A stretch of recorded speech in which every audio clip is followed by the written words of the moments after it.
Welcome back to Superbly Said Advanced English Vocabulary and Phrases. Glad to be here, diving into some really fascinating language nuances today. Yeah, totally. So, have you ever made a tiny, almost irrelevant mistake on a Monday and found that by Thursday, your brain is just still obsessing over it? Oh, absolutely. It's like you're physically sitting at your desk, but mentally you are completely trapped in a loop. Right.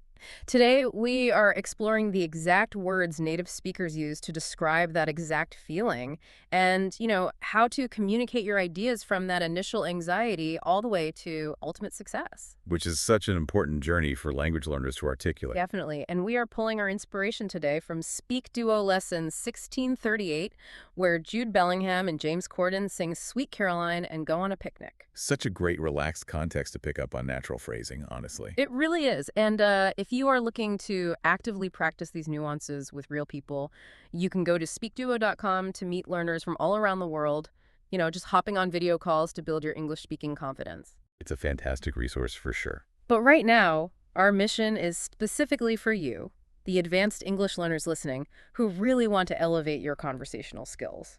Because, when you reach a certain level in a language, simply being understood is, it's no longer the primary goal. You're right. The goal becomes precision. Exactly. You want to choose the exact phrase that captures the specific psychology or the emotion or even the mechanical action of what you are experiencing. So let's talk about that lingering anxiety I just mentioned earlier. The phrase we use is having something play on someone's mind. It is a brilliant phrase, mostly because it highlights the lack of control we sometimes have over our own thoughts, Yeah, it really does. If you think about the mechanics of the mind as a theater stage, a standard thought it just crosses your mind. It walks onto the stage from the left, doesn't say a word, and exits stage right. Oh, right. It's just a fleeting visitor. Exactly. Yeah. But if a worry is playing on your mind, it has, set up the lighting, hired an orchestra, and is performing a 3-hour drama on loop.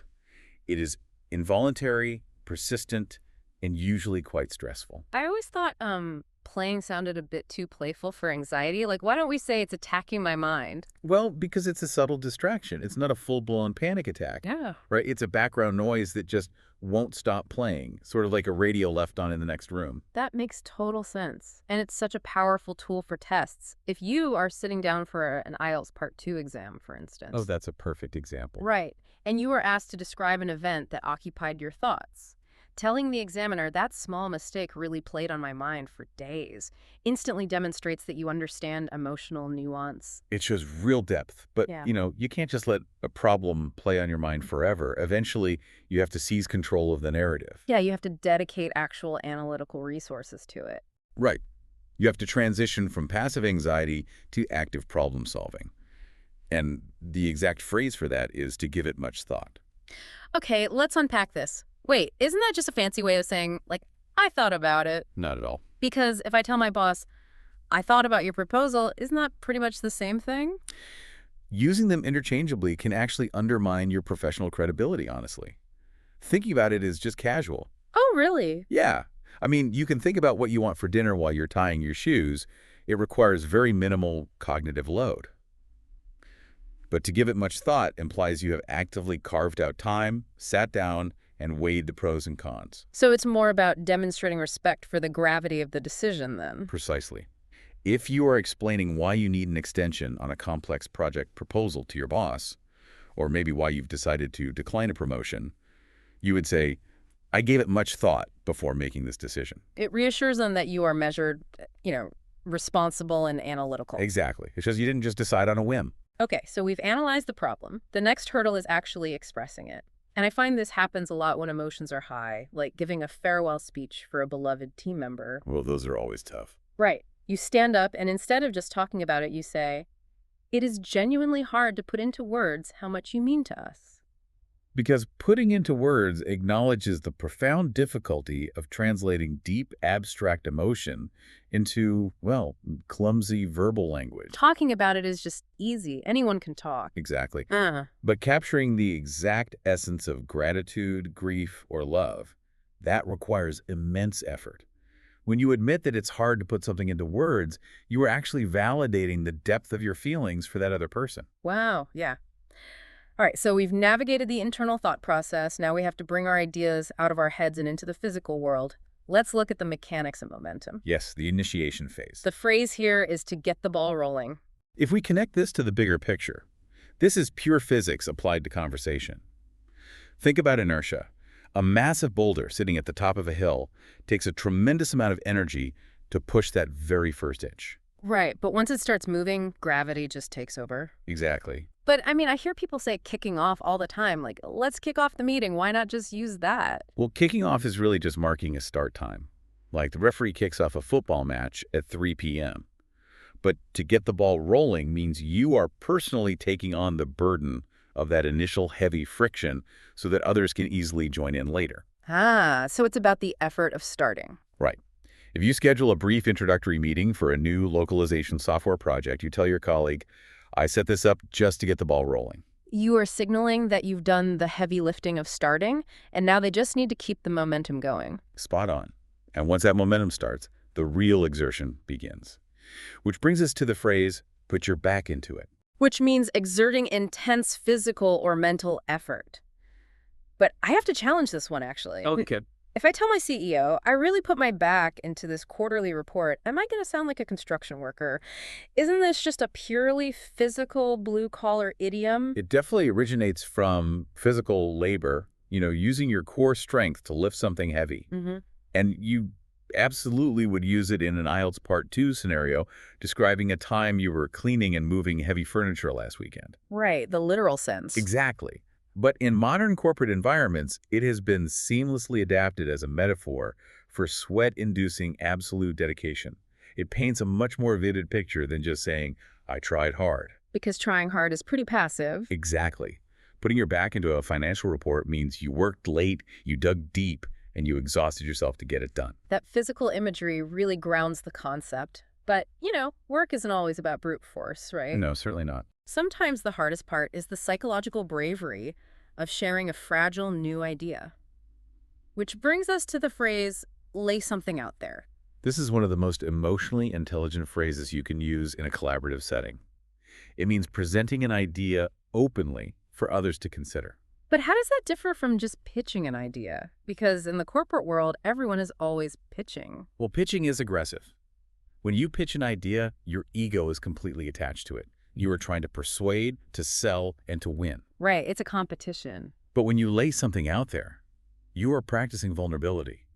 You are taking your idea, placing it on the table between you and your colleagues, and just stepping back. Like saying, here is a new workflow I designed. I'm just going to lay it out there to see if we can improve our system. You are explicitly inviting them to poke holes in it, right? Yeah, to collaborate and to give feedback without making it a battle of egos. It diffuses tension immediately. So the idea is out there, the boulder is rolling. The fear now is that you just run out of steam, or maybe you prove you only have one narrow skill. And how do you sustain that effort? You have to show some range. Here's where it gets really interesting, because to show some range means demonstrating a wide variety of high-level skills. Yes. But wait, isn't that just a polite way of calling someone a jack of all trades? Because jack of all trades usually ends with master of none. It implies you are kind of scattered. That is the crucial distinction, actually. A jack of all trades might know a tiny bit about marketing, a tiny bit about coding, and a little bit about design, but they aren't really an expert in anything. Okay, I see. Showing some range, however, implies you have deep master-level competence across completely diverse fields. Ah, so like if you are doing a final presentation for your boss and you demonstrate complex technical software architecture, but you also show incredibly creative, user-friendly design thinking. Yes, exactly. You are showing some range. It is a massive compliment to your adaptability. And that adaptability is exactly what you need if you want to take it to the next level. This phrase is everywhere, but it means to significantly advance or elevate something. It does. But why don't we just say improve? Because improving is incremental. If you improve your typing speed, you go from 50 words a minute to 65 words a minute. You took a step up a staircase. But taking something to the next level is like getting in an elevator. It is a massive, significant breakthrough. So in an IELTS exam, if you're asked about your future, you wouldn't just say, I want to improve my career. No, you'd say, I plan to take a specialized course and network aggressively to take my career to the next level. It shows the examiner you are ambitious and looking for a complete elevation of your skills. But ambition means absolutely nothing if you lack integrity, which brings us to the phrase follow through. To follow through means to complete a task or keep a promise to the very bitter end. It actually comes from sports. Oh, like in tennis or golf? Yeah, in golf or tennis, your swing doesn't stop when you hit the ball. Your body has to finish the motion to ensure accuracy. And how is that different from just finishing up a project? Finishing up is just checking a box on your to-do list, like, oh, I finished up my emails. But following through is a test of character. It implies there were obstacles, it was difficult, and you could have easily quit. So if you are a colleague trying to build trust with a new team, you do it by following through on your commitments. Absolutely. Or if you're explaining a tough period in your life, you talk about following through on a really stressful academic thesis. You didn't just finish it, you honored your commitment to yourself despite the difficulty. Well said. And look, during this intense execution phase, you have to manage your physical stamina too. Let's briefly look at two rapid-fire phrases. Stretch one's legs and mind out. Stretching one's legs is so specific. It's not just taking a break. Taking a break could mean slouching in your chair and scrolling social media. Exactly. But stretching your legs implies a physical necessity to walk and get the blood flowing. Like taking an aisle walk on a brutal 12-hour flight just to feel human again. And mind out is a brilliantly fast, primarily British phrase. It is a verbal reflex. And it's way faster than watch out, right? Oh, much faster. It's what a stranger shouts right before you step into a massive puddle or, trip over breaking glass. Mind out. It's immediate self-preservation. Now let's look at the results phase. What happens when all this momentum, range, and follow-through finally pays off? The first result is that your project might catch fire. Now, obviously, literal fire is destructive, so how did this become a positive idiom for success? Think about how fire spreads. It consumes oxygen, it creates its own heat, and it moves rapidly without any extra effort from you. When an idea catches fire, it suddenly becomes extremely popular and self-sustaining. I see people use going viral for this a lot. Is there a nuance there? Going viral is strictly confined to the internet and algorithms. But a new restaurant concept in your neighborhood can catch fire. A fashion trend can catch fire. So like a social media campaign catches fire when local influencers share it? Sure, but the phrase applies to any explosive success in the real world, too. Exactly. And when your projects catch fire, you usually find yourself crushing life. I just love the energy of this phrase. It means succeeding highly and enjoying life to the absolute fullest. If someone asks how you are, and you say, I'm doing well, that is just polite standard success. But crushing life is a holistic, high-energy state. It's the perfect phrase for an IELTS Part 2 question about a happy memory, After mastering my new fitness routine, landing a job I love, and traveling every weekend, I really felt like I was crushing life. It shows the examiner you aren't just surviving, you are completely thriving. But there is a dark side to all this success, isn't there? A psychological trap. When people are crushing life, we often put them on a pedestal. What's fascinating here is that this is a dangerous cognitive bias. Mm. To put someone on a pedestal means treating them as absolutely perfect. Like a literal Greek marble statue. Exactly. And statues don't make mistakes. It is entirely different from looking up to someone. Looking up to someone is healthy admiration. You respect your mentor's achievements. But putting them on a pedestal assumes flawlessness, which guarantees disappointment. Oh, absolutely. Young developers do this with their first mentors all the time, assuming they are incapable of professional errors. Teams put new managers on a pedestal. And when that leader inevitably makes a human mistake, the team feels betrayed. Even though the leader never claimed to be perfect in the first place, which is exactly why the most sustainable leaders ensure they remain down to earth. Meaning practical, humble, and realistic. And to be clear, this is not the same as being easygoing. No, not at all. An easygoing person is just relaxed or chill. A down-to-earth person is grounded in reality, often despite having every reason to have a massive ego. Think of a CEO who achieved immense commercial success, made millions, yet still eats lunch in the employee cafeteria and knows the janitor's name. The gravity of reality still applies to them. They are down to earth. This has been an incredible journey through the life cycle of an idea, but to make sure these nuanced phrases don't just briefly cross your mind and disappear, we are going to put you to the test. It is time for the superbly said master quiz. I'm going to challenge you with 8 scenarios to see if you can identify the correct contextual use of these idioms. Listen closely, everyone. I will read the question and three options. Option A, option B, and option C. Some of these options are pretty wild distractors, but listen for the correct nuance.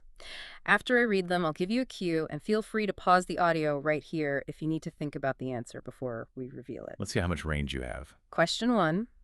Which sentence uses the idiomatic phrase, put someone on a pedestal, correctly based on context? Option A. The construction site foreman instructed the worker to physically put the statue on a pedestal. Option B. The deeply frustrated young retail clerk aggressively managed to completely drop a white line. Or option C. Young developers often put their first mentors on a pedestal, assuming they are incapable of making professional mistakes.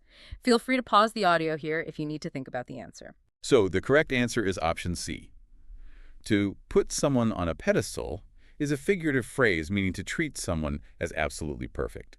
Remember the trap we discussed about assuming a mentor is incapable of professional mistakes? It's an illusion of flawlessness. Let's keep that momentum going. Question 2. Select the context where the phrase catch fire is most appropriately used figuratively. Option A. The new social media campaign really caught fire once the local influencers started sharing the content with their followers. Option B. The safety manager warned that the spilled chemicals could catch fire if exposed to the heat source. Or option C. The incredibly clumsy warehouse inventory clerk accidentally managed to quickly buy some large systems. Take a second and feel free to pause the audio here if you need to think about the answer. The correct answer is option A. While option B uses the literal definition, using catch fire figuratively means a project suddenly becomes extremely popular and generates its own momentum, just like the social media campaign exploding in popularity. Nice work. Moving to question 3. In which situation does someone accurately utilize the advanced phrase, show some range figuratively? Option A. The professional radio communications engineer was trained to show some range on the signal frequency spectrum. Option B. During the final project presentation, she showed some range by demonstrating both technical coding skills and creative design thinking. Or option C. The completely terrified young wilderness traveler unexpectedly noticed an exceptionally massive, heavy tool chest. Go ahead and feel free to pause the audio here if you need to think about the answer. The correct answer is option B. To show some range is to demonstrate deep, varied competence. By demonstrating both complex coding and creative design to her boss, she proves she isn't just a jack of all trades, but a highly adaptable expert. Halfway there. Question 4. Which response best demonstrates the advanced phrase, lay something out there, figuratively? Option A. During the open innovation meeting, I decided to lay my proposal out there for the rest of the team to provide feedback. Option B. The carpet installation expert was instructed to lay something out there across the main office floor area. Or option C. The incredibly clumsy warehouse inventory clerk accidentally managed to quickly catch that white balance. Feel free to pause the audio here if you need to think about the answer. The correct answer is option A. To lay something out there means taking an idea and vulnerably placing it on the table for collaborative feedback, escaping the aggressive ego of simply pitching an idea. Awesome. Question 5. How would a professional accurately use the phrase, get the ball rolling contextually? Option A. The warehouse manager instructed the workers to get the ball rolling across the shipping dock floor. Option B. The completely confused amateur theater group unexpectedly decided to proudly paint a clean frame. Or option C. We scheduled a brief kickoff meeting to get the ball rolling on the new localization software project. Take your time and feel free to pause the audio here if you need to think about the answer. The correct answer is option C. To get the ball rolling means removing the initial friction to create momentum for your team, which is exactly what scheduling that brief kickoff meeting accomplishes. Question 6. Which scenario perfectly illustrates the meaning of the phrase, down to earth figuratively? Option A. The botanical research technician was trained to work down to earth with the soil samples in the greenhouse. Option B. Despite having achieved immense commercial success, the CEO remains incredibly down to earth and accessible to all employees. Or option C. The incredibly clumsy hotel maintenance worker accidentally managed to completely drop that red tray. Feel free to pause the audio here if you need to think about the answer. The correct answer is option B. Being down to earth means remaining practical and humble despite having every reason to boast. The CEO who achieved immense success but remains accessible perfectly embodies this grounded reality. Almost done. Question 7. Which sentence accurately utilizes the advanced phrase, follow through contextually? Option A. Consistency is key. You must always follow through on your commitments if you want to build trust within a team. Option B. The golf professional instructed the student to follow through the swing after hitting the ball. Or option C. The deeply confused young kitchen assistant accidentally managed to quickly slice a fresh piece of through. Feel free to pause the audio here if you need to think about the answer. The correct answer is option A. While option B is the literal sports origin, figuratively, to follow through is a test of character. It means honoring your commitments to the end despite difficulties, which is the ultimate way to build trust within a team. And our final challenge, question 8. Which of the following statements correctly uses crushing life figuratively? Option A. The industrial trash compactor was designed to ensure that it was crushing life out of any waste material. Option B. After mastering his new routine and reaching his personal fitness goals, he truly felt like he was crushing life every day. Or option C. The completely confused amateur artist, X. One last time, feel free to pause the audio here if you need to think about the answer. The correct answer is option B. Crushing life is that vibrant, high-energy phrase, meaning to succeed holistically. Reaching personal fitness goals and feeling that immense daily joy is the perfect context for this phrase. And that wraps up our master quiz. If you are able to navigate those nuances, you are actively proving your range. You really are. And, it does raise one final fascinating question to think about as you go about your week. Oh, what's that? Well, we established that crushing life requires a holistic, grounded approach to success, right? So does putting the very idea of success on a pedestal, viewing it as this flawless, untouchable thing, actually prevent us from ever achieving it? Oh, wow. That's deep. Think about how staying down to earth, staying humble, and inviting feedback might actually be the hidden oxygen your ideas need to truly catch fire. That is an amazing thought to leave you with. Thank you so much for joining us for this deep dive into advanced vocabulary. Keep practicing, keep analyzing the nuances in your everyday conversations, and never stop looking for the exact right words to express your ideas. Until next time.